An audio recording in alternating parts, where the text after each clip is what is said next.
Hey guys, welcome back to the channel. I know it's been a quick minute since we've posted anything. The transmission's still out of the truck right now.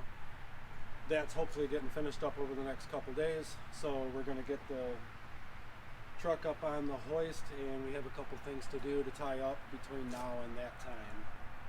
We're going to put shocks on the back. We already have them off. I got some bilsteins. I'm going to show you those here in a minute again. A few other things to tidy up, get it ready for when we get that transmission is ready to go up in there. Stay tuned and we'll get it up on the hoist.